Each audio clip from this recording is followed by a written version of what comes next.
What we're gonna do today is build a round coffee table. It's called an Aztec coffee table on our website. It's 35.5 inches in diameter, and we're gonna build that out of 8/4 alder. So here's all the rough lumber we have to start. So this is the 8/4 pieces here. It's actually 1 3/4. I got a few pieces here that I can make a tabletop out of. These boards run anywhere from 8 to 10 feet, and it has to be, like we talked about, 35.5 inches in diameter. And then this is the 6/4. You can see it's a little bit thinner, so we're gonna match these up. Some of these are only about 5 inches wide, 6 inches wide, and what we need is to make about 8 3/4 inches wide. So we'll have to strip all these down, and I'll show you what I mean. Is we're gonna maybe extend these out about 1 inch by gluing it together, so that'll be 8 3/4, and we should be able to get 3 legs out of this, and a tabletop out of this, and should have some left over. So maybe we can cut this thing at 6 inches wide, and it's a total of 120 3/4 inches. So you can get a few cuts out of here. So we'll mark this one at, maybe on the safe side, right around here. It gets below 6, so maybe we can run this whole thing at 5 7/8. Right here. Here, there's a bit wider piece. Looks about 6 7/8, 6 7/8 all the way through. Let's run this whole thing. Yeah, we can run this whole thing at 6 7/8. And here's the gauge. You see 6 7/8. It's gonna run here at 6 7/8. So this fence to this edge of the saw is gonna be 6 7/8 inches. So we'll run these 2 boards and we'll change it after the second one.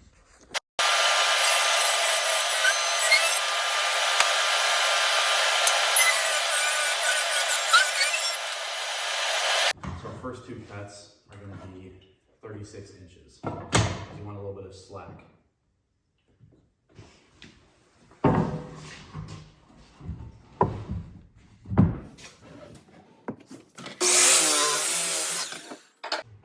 These will be my 2 middle pieces, these first 2 cuts that I make. Because what this is gonna do is when we find our middle, which is our center of our circle, you're gonna take one corner to one corner diagonally and make an X. I don't know if the camera can see that. And then the other diagonal, corner to corner, and make another line.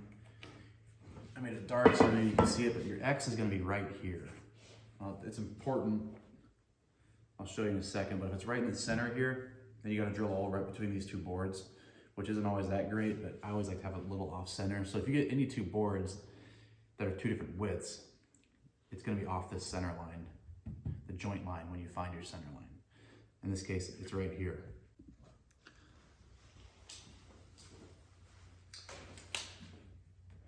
Since we're making this a circular table and we have our center point here, this is the center of the entire circle, that X and that circle, which I hope you can see on the camera. So off of that, you can get this rough estimate. You're gonna find your radius of 35 inches, which is 17.5 inches. So here you're gonna do your best to keep your 0 mark on this tape measure on the center of the circle, and you're gonna spin around here. 17.5 is where the radius is. So I like to just go to 18 and make just a little mark here. So that is going to be 1 inch off of this. So 1 inch off of that, go here, it'll be exactly the same in your first 2 cuts. So this is 1 inch here also, mark 18 roughly. On these cuts, these first 2 cuts, it's gonna be the same all the way around. So 1 inch here, 1 inch there is 1 inch off. 2 inches off each board, and it's the same here. Inch, inch. So that means these 2 boards can be cut at 34 inches. So you can move this guy. You don't have to do this, you can use your tape measure since this isn't exact, but we're gonna put this at 34 inches. Tighten it up.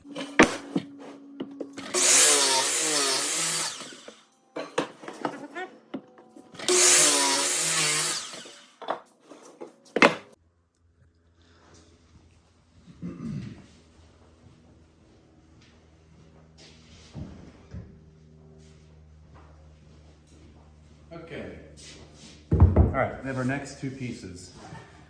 And remember, we're looking at the bottom of the table right now, which does matter when you're using wood like this because there's a bunch of knots. You can see the bottom, not as pretty probably as the top. You got a prettier looking grain. So it's important to make these marks on the bottom of your table.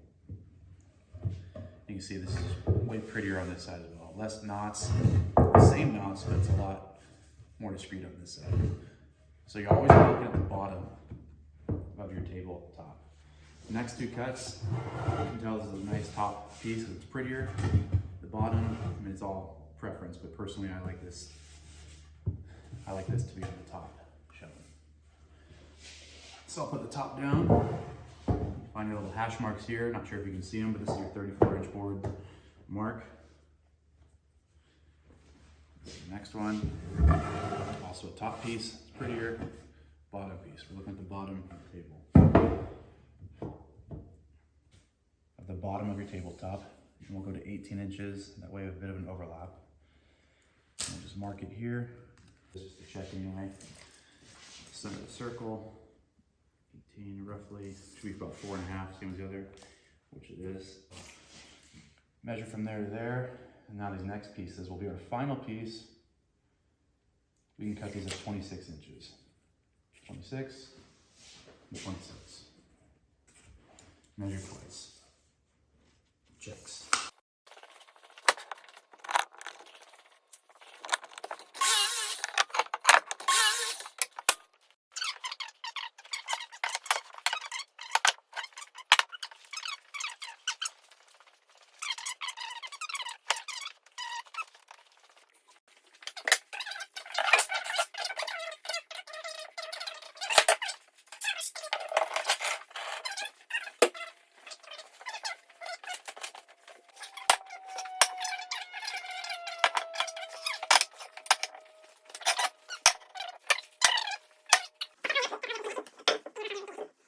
So the glue is far stronger than the wood itself, and it's stronger than the screw. You almost want it translucent, kind of like an onion. You can see, you can sort of see the wood through it, but if you have too much glue, it's not going to stick wood to wood as much, and that's what you really want to do. You want enough glue to cover the entire surface area, but you don't want just it running off the edges. So you can see how it's kind of translucent. You want enough to cover the entire surface area. Like this. Unfortunately, this wood glue is yellow, and so is this wood, but you can kind of tell this is probably the perfect amount to put on here. If you do more than that, you're just gonna get a bunch of wasted glue and just a much bigger mess. This might even be too much glue. So I'll get this spread out. So it's covering the entire surface area, like that. But there's not so much so that's gonna run out. There is quite a bit up top here, but you can't complain about this much. This is a pretty good amount on here. You can see, I'll get a little bit closer. It's a pretty good amount there. It's not overbearing or over the top. It's covering the entire surface area, which you want. You want it covering wood to wood on this piece here. So we'll flop this down. Perfect. To that hash mark there. We got one more piece.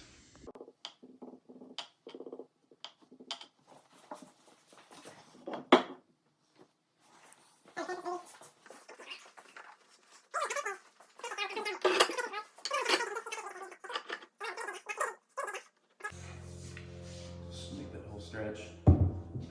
Before you go ham on this clamp here and really squeezing it, super hard. You want it a little bit tight first. You can see you already have a little bit of squeeze out there. So I just give this thing a little bit of a squeeze. You'll feel it touch. See a little bit of squeeze out. And that's perfect. But before you go gangbusters on this stuff and squeeze it super hard, that's perfect. Like that. Okay? Then you got some little hand clamps. So before you go super hard on squeezing this stuff horizontally, like so, and getting all these boards touching super tight, if you squeeze that, all of these super hard, the boards are going to want to move up and down a little bit, which is not great. So the time you spend here is going to save you so much time in your later steps of the process as far as sanding goes and getting all these lines knocked down and looking super straight. So while this is just a little bit tight, just one of these clamps is a little bit tight, maybe like 60% of what you can squeeze, of how far you can go, you want to clamp some of these down on your joint lines.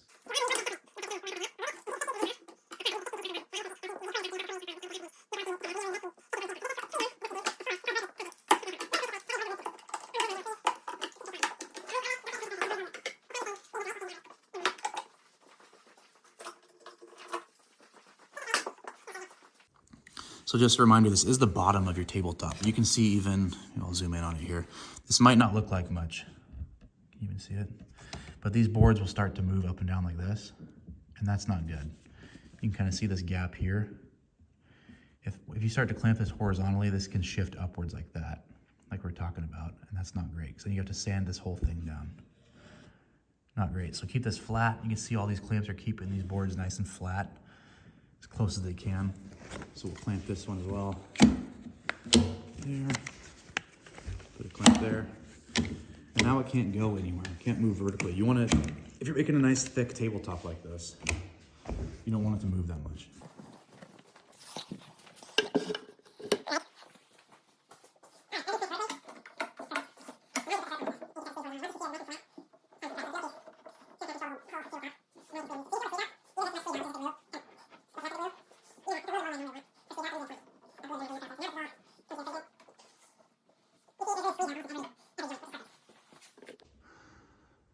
On the bottom, you can see there's probably glue squeezing out. Perfect. You can see it just dripping out. So I probably used even too much then. A lot of you might have seen that it probably wasn't enough, but based on that amount of squeeze out, we put in plenty of glue, and that'll dry pretty quick.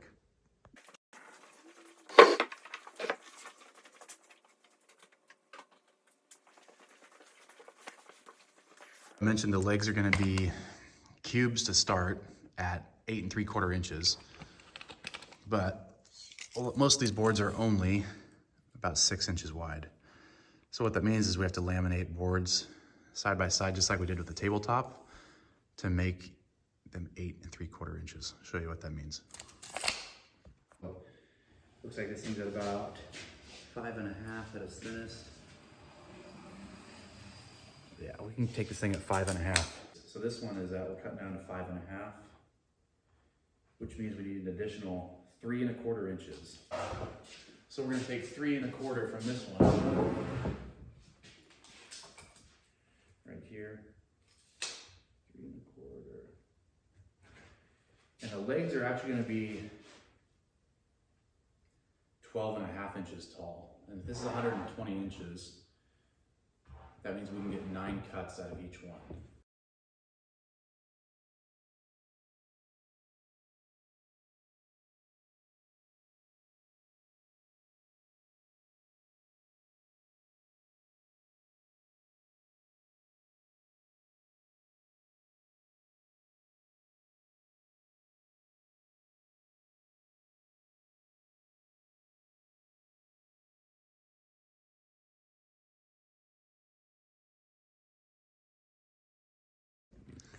That's gonna give us 8 3/4.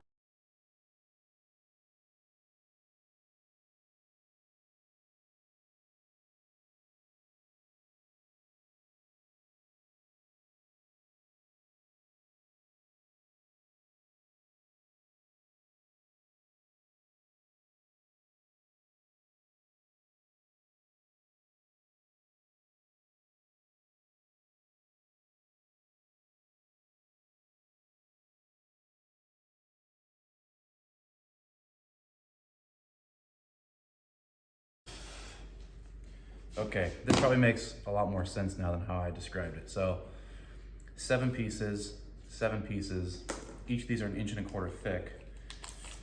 That means you're gonna get a total of 8 3/4 inches tall, 8 3/4 inches tall, 8 3/4 inches wide. So that's why we cut this one at 5.5, and this one at 3 1/4. So now you have a cube to work with of 8 3/4 by 8 3/4 by 12.5. If I just take a little thin strip, I'll show you that thin, smear, and that's really all you need just to get these stuck together. So you also want to get these, just like when we did our tabletop, you want to get these super flush. You can never have too many clamps. I'm just going to show you how I do one of these. No reason to show you how I do all 6 because it's exactly the same, but just exactly like the tabletop, get about a 60% pressure here, horizontally as your total pressure. Because just like before, these pieces will kind of want to move like this. And you want to keep them flat, especially these bookend pieces, because it's important you get as flat as you can be, because the next lamination is going to sit on top of this. Like that, like that, like that. So the flatter you get this, the flatter you get each piece, the more wood to wood glue adhesion you're going to get. So you can probably see the shadows here already. It's, it wants to do its own thing, but 60% pressure here. You want to be able to do this fairly quickly so it doesn't set in place, but you can't see this here, but maybe I'll get a closer look. Because the sun's coming in, you can kind of see that gap here. See that? So you're gonna want to disappear.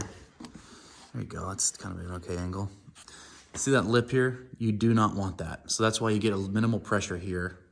That way when you go to clamp this, it's able to move. Hopefully you can get this on camera. That's what you want right there. You want that to be able to be as flat as possible. And the same on the other side. You can kind of see it here. It wants to slide up. So once you get it clamped vertically, super key. It's gonna be nice and flat, perfect. Once that's flat vertically, you can really put the squeeze on it horizontally and you're gonna see that glue squeeze out. Perfect. So do that 5 more times and we'll have our 6 pieces.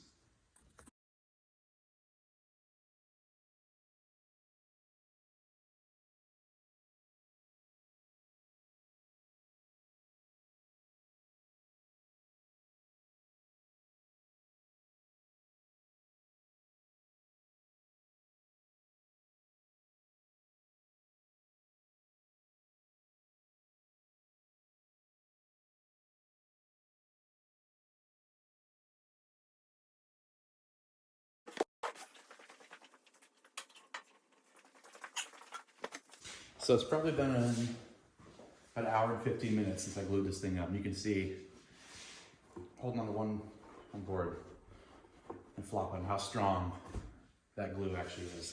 But a sharp chisel is really important because you want to be able to get this glue off. I like to get it off within about the first hour or hour or two, because if you wait a whole day, like they suggest, not that there's anything wrong with it, it's going to be probably stronger, but for all this squeeze out, dried glue is really the worst thing for your sandpaper, because you watch it now, it kind of just peels off like it's still wet.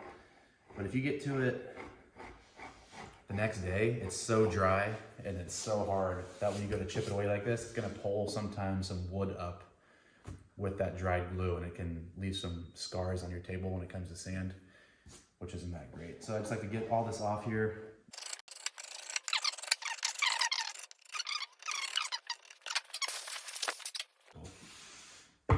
This is where this is important, to get the center of this whole cut. Right in the center. Bottom of your tabletop. All right, you can see all the markings. This stick is probably 2 or 3 years old at this point, but here is my center hole. I made this 1 inch off the edge here, so it's 1 inch. From this point, I have different markings for every different kinds of tabletops, end tables, and what have you. But right here, where it says 17.5, that's for this tabletop. Where'd it go? Right here.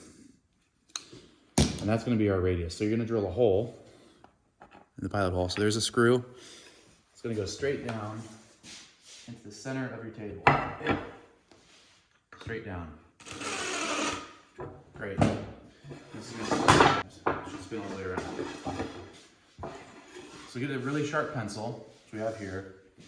Find your 17.5 inch radius. Keep your pencil straight down. Now we're just gonna build a little circle.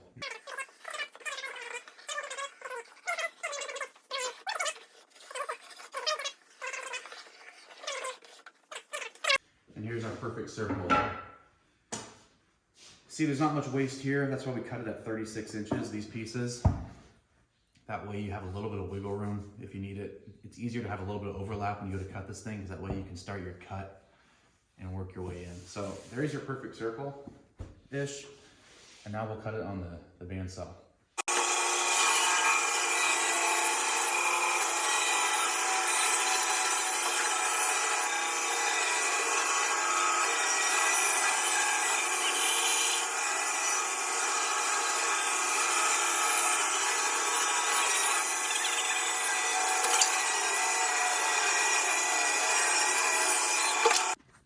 right, so right after our bandsaw cut, you can see the line of our circle, our perfect circle, and we stayed a little bit behind there, and that's right where you want to be, because now we're going to take it to a sander and run it along that sander. It's going to go right to this line and make it perfect circle.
Here's some ASMR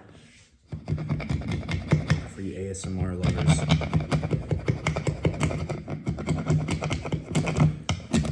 You can just kind of hear the difference of the consistency of this glue from when I did the tabletop.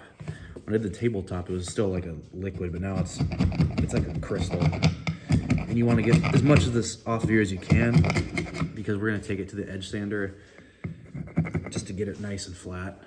Again, and this wood glue, when it's like this, it's just like sanding rocks for the sandpaper, so you want to get all of it off.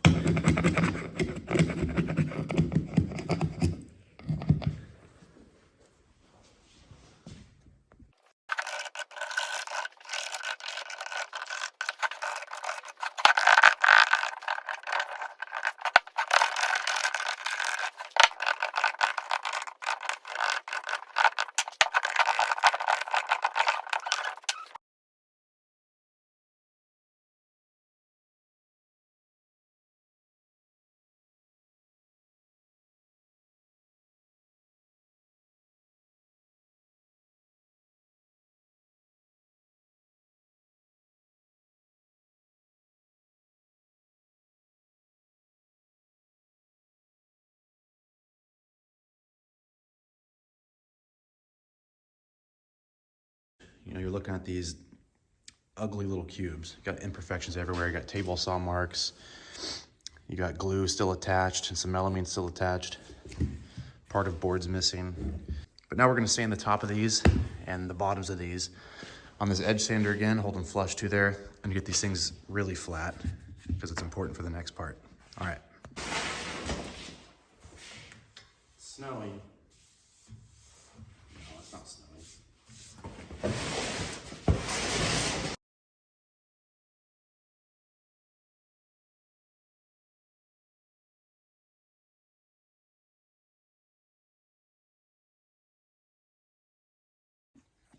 Got our 3 legs, tops and bottoms sanded. You see now they're pretty flat surface, and mainly too, when you go to sand these things, you wanna make sure they're all the same height. Like we have it here. All the same height, should be around 12 3/8 inches. Get them all the same height, that way when you go to put these legs on, you don't have a wobbly tabletop. So now we're gonna find the center of these cubes, just like we did at the tabletop. We're gonna get a piece of wood, go corner to corner, make a line, corner to corner, make a line. That X should be right in the center of this 8 3/4 by 8 3/4 by 12 3/8 tall. It should be right in the center here. In this case, my straight edge is this nice walnut stick. So we're gonna go corner to corner. Get your line. There it broke. Sharp pencil broke. Corner to corner. And here's your center. So top and bottom of all 3 pieces, you can find your center.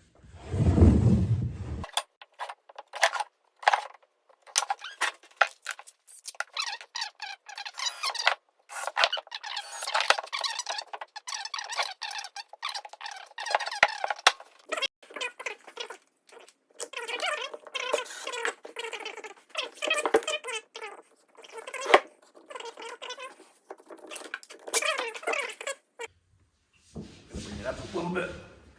It's sticky. Just the height of it. And then we're also gonna turn it at 45 degrees.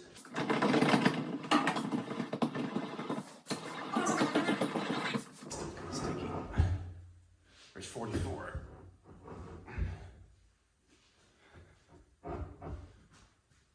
There's 45. I'm just gonna lock those in place. I don't know if you can see that on the camera, but the blade is just gonna kind of glide as closely as you can along the kind of tangent to the circle here. And that's, yeah, 6 1/8. So we're gonna keep running it 8 times through this thing, 6 times through this thing. All right, lock it.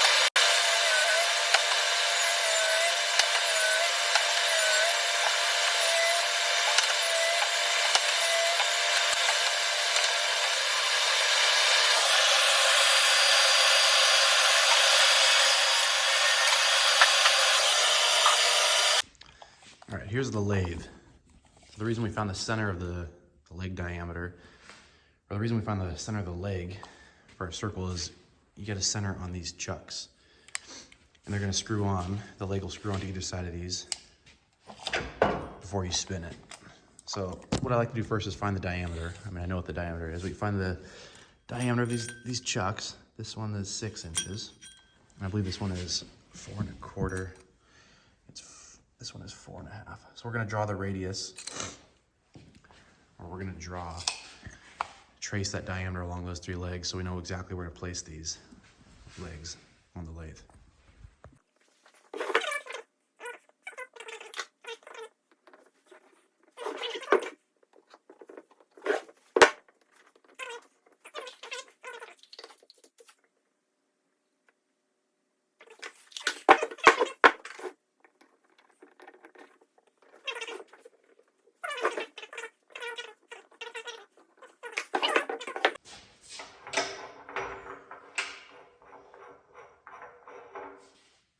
All right, so here's the first chuck.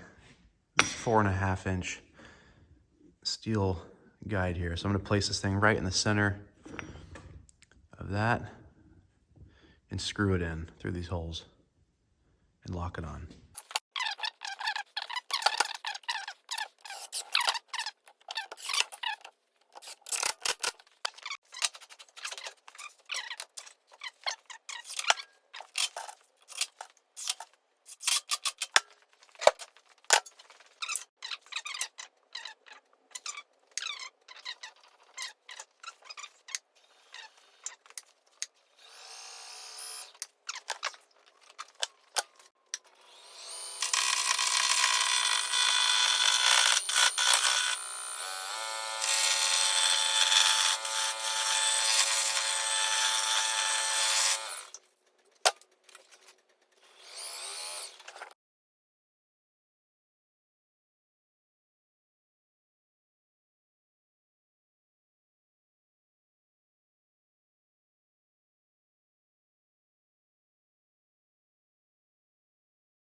Just finished making or lathing all 3 legs. And they're all sanded down. Pretty pleased with these. Some of the best legs I've done in a bit. You can tell they're all the same height. Get them all lined up next to each other. Even the imperfections turn out okay when you're using rustic alder. Like these knots are exposed, which people tend to like. Knots like this are exposed, but overall, you can tell the lamination where the legs were. Lamination was going this way, and the lines turned out pretty nice. You can't see too many of the lines. It looks like it's just a solid log. So now we're gonna move to the tabletop. We're almost done with this thing. We're gonna run it through the drum sander, and we'll go from there. But more like sand the wood, and these are the drums. These things are spinning super fast. This first roll of sandpaper is, I believe, it's at 80 grit, maybe it's 100 grit sandpaper. Then it finishes with a 120. So first it's gonna hit this, it's gonna slide through here. This is very strong, it's gonna stay super flat, and it's just gonna chew off a little bit of material at a time. So it's gonna get hit at 80, then at 120, and it comes out the other end. This is what we're gonna run through the drum sander. You wanted to keep this thing as flat as possible. You can see these seams here. It's like a 32nd of an inch high. So it's gonna knock all this down nice and level. Probably run this thing through about 8 to 10 times. And you wanna get both top and bottom super flat. And that's why you didn't want these ridges like this shooting up a 1/16 of an inch. Because if it shoots a 1/16 of an inch up here, it means it's gonna be a 1/16 of an inch off down here. Then you have to run it through a bunch of times. And at the end of it, you have to chew off an 1/8 inch of material. So that's why you want to take the time to get this tabletop super flat, because then it won't need as much sanding, it won't need as much work or time running through your drum sander. And it's all hooked up to suction here, so it pulls the dust out once it sands.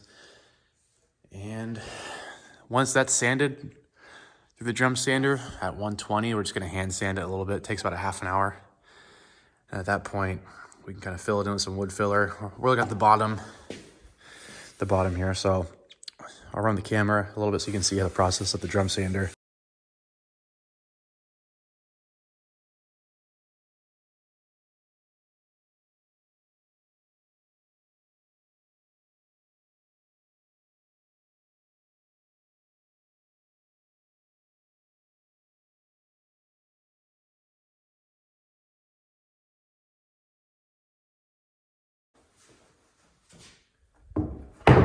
Okay. Ran this thing through the drum sander, you just saw, and you can see it's nice and flat. You can tell where the joint lines used to be. Here's 1, 2, 3, 4. There's 5 joint lines, but they all blend pretty well through the drum sander. This is it, looking at the top of the table. You see as you sand it, it gets a little bit lighter. Kind of takes some of that natural color off. I don't know if you can see on the camera, but you see all the kind of the hard sanding lines. I'll get a little closer here. Like right here, see these little white lines on this knot? All those white lines kind of running horizontally through. So those are all caused by the drum sander. So your lower numbers, like 80 grit, are gonna remove more material and cause more of a rough surface. So as this thing ran through at 120 grit, last touched it, it left all these light white scars through here, and those are the valleys, the low points of the whole table. So the idea now is to get rid of those lines, and now you have to sand down those peaks, the high points of the table. So you're trying to reach the lowest point of this table and make it smooth as glass. 120 sandpaper is the last thing to touch, but I like to touch it down again with another like half hour of 120. But I've also read and heard a lot of guys on different channels, they talk about, I think it's called troweling. They trowel in just a little bit of water on their wood. It kind of raises the grain a little bit, and you just knock it back down once you sand it. So I'll just do a little damp rag here, soften it a little bit, and it should dry pretty quick. We got a fire going in the shop today. It's cold, so this is kind of warm it up and help things dry out a little bit.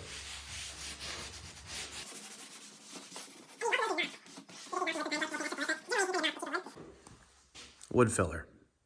This is even called Alder wood filler, so it's gonna be this somewhat similar color. But this is an awesome brand, Famo Wood. You can get this whole can for probably 10 bucks. Here's a joint line right here where we glued up, or maybe some of the glue just didn't stick completely. But you can also use this wood filler in between gaps like this to kind of fill those gaps. And we'll do that just right here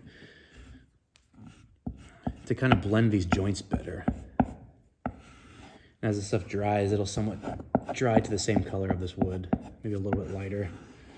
But the more gaps you fill like this, it's gonna make your tabletop just look a little better overall. Knots like this, you can really fill in. It's just gonna give it a better glassy look, a more complete look. So you can take the time to fill all these knots. Since this stuff dries, it means it kind of shrinks. So as it shrinks, it might kind of open up these gaps again. So sometimes I'll fill some wood filler into these cracks, knots. And then after I sand, some of the sanding will pull up some of the material. And so it'll kind of make it look like it's not filled again. So I'll just come back in and compress in a little more of the wood filler and then sand it again.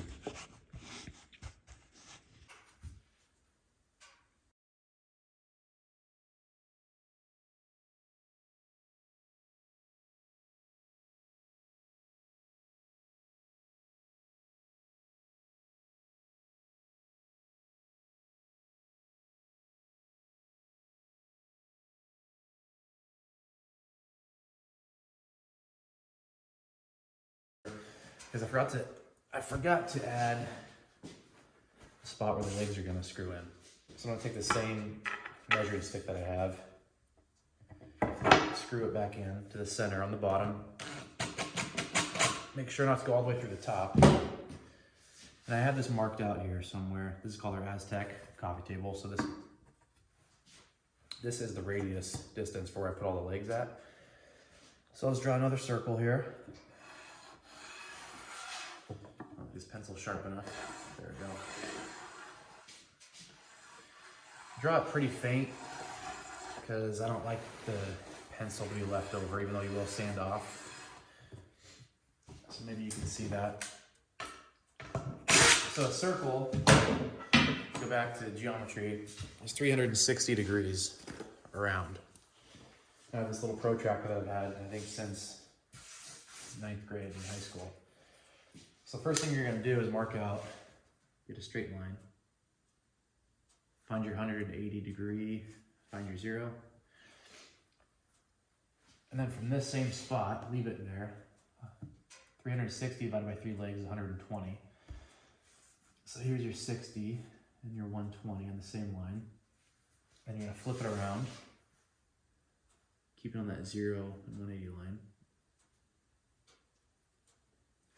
And mark your 120 over here. So here's your 3 legs. And you're gonna go through the middle and do this side. So your 0 through 180. And you're gonna make a line here. Here's your first leg hole. And do this 60 degree mark or 120 degree mark. Gonna go here. It's your second leg hole. It's pretty self-explanatory, but a protractor can save you a lot of time. There's your third leg hole.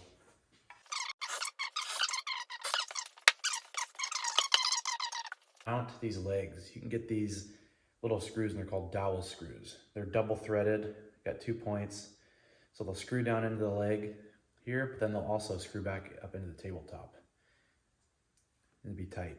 So in order to do this, technically you should get like this benchtop drill press, or just use a drill press, but this works just as well. See this dowel screw, and then this bit here is about just a bit under the width of this dowel screw. So you'll find the top that you want of your leg.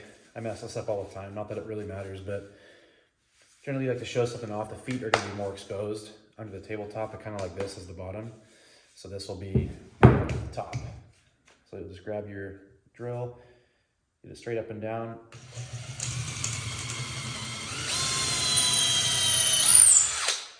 And drill out your hole. You can use these channel locks to kind of grab onto this. You don't want to grab it too tight with this channel lock because it'll strip some of the threads. Again, you could use just like a bench top drill press if you have that, but this can work just as well. So keeping this thing straight up and down, that's the idea. And a good way to look at that is to keep this parallel to the top of your leg. If you're like this, it's gonna screw in sideways. But if you're like this, keep it nice and parallel, it's gonna go nice and straight.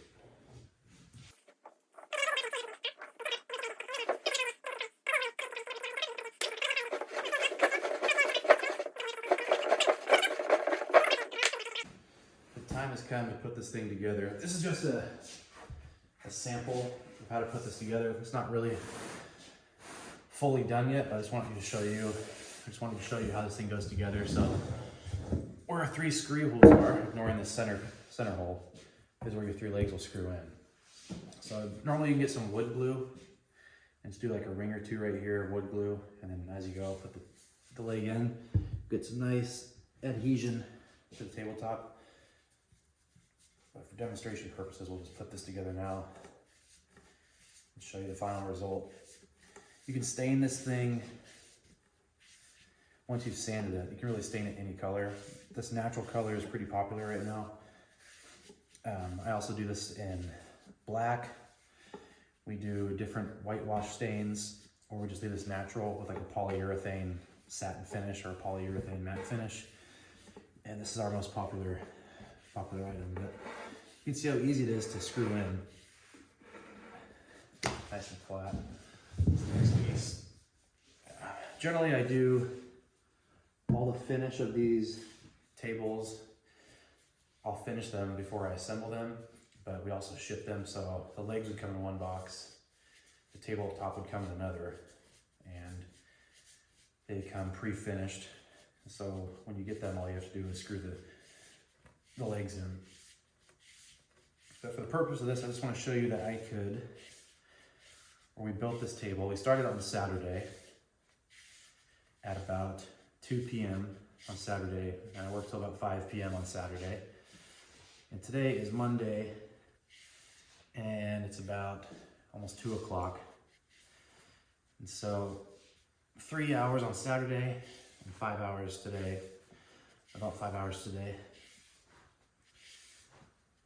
We built a table in 8 hours.